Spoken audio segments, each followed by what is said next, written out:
அப்ளிகேஷனே கொடுக்காம ஹிந்தில இங்கிலீஷ்ல கொடுத்தா எப்படி அவங்களுக்கு தெரியும்? இப்ப ஏற்கனவே நகை வேற அடகு வச்சு கிடக்குது. நாளைக்கு இந்த சிக்கல் தானே வரும். நான் செத்து போயிட்டா ஆமா அப்படித்தான். எதுக்கு வைக்கிறவா மொத்தமா வருது. கரெக்டா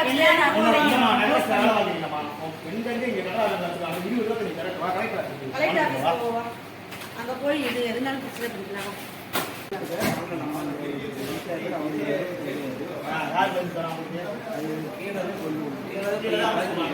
உங்களுக்கு அந்த என்ட்ரி பண்ண தெரியுமாயா? யாரும் சொல்லி தந்தாங்க.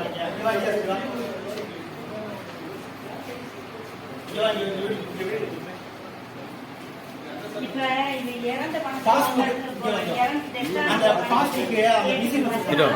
அந்த பாஸ்புக் மிஷின்ல உங்களுக்கு என்ட்ரி போட 10 நாள் அலையில உங்களுக்கு யாரும் சொல்லி தர மாட்டீங்க. 15 ரூபாய்